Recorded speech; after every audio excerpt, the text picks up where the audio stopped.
ഖലീഫ അലി റളിയല്ലാഹു അൻഹുവിൻ്റെ ഭരണകാലത്തുണ്ടായ രസകരവും ചിന്തിപ്പിക്കുന്നതുമായ ഒരു കഥ പറയാം.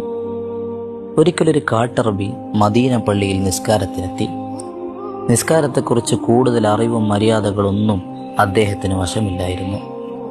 പള്ളിയിൽ കയറിയ അദ്ദേഹം പെട്ടെന്ന് നിസ്കരിക്കുന്നത് പള്ളിയിലുണ്ടായിരുന്ന അലി റളിയല്ലാഹു അൻഹുവിൻ്റെ ശ്രദ്ധയിൽപ്പെട്ടു. നിസ്കാരം വളരെ പെട്ടെന്ന് തീർത്തപ്പോൾ അദ്ദേഹത്തെ അലി റളിയല്ലാഹു അൻഹു അരികെ വിളിച്ചു പറഞ്ഞു, എന്ത് നിസ്കാരമാണിത്? വീണ്ടും നിസ്കരിക്കണം, അതല്ലെങ്കിൽ എൻ്റെ കയ്യിലെ വടിയുടെ രുചി താങ്കൾ അറിയും. ഖലീഫയെ ഭയന്ന് അദ്ദേഹം വളരെ സാവകാശം വീണ്ടും നിസ്കാരത്തിലേർപ്പെട്ടു. നിസ്കാരാനന്തരം വീണ്ടും അരികിലേക്ക് വിളിച്ചു. അദ്ദേഹം സൗമ്യമായി ചോദിച്ചു, സഹോദരാ, ഇനി പറയൂ, താങ്കൾ ആദ്യം നിസ്കരിച്ചതോ ഇപ്പോൾ നിസ്കരിച്ചതോ ഉത്തമം?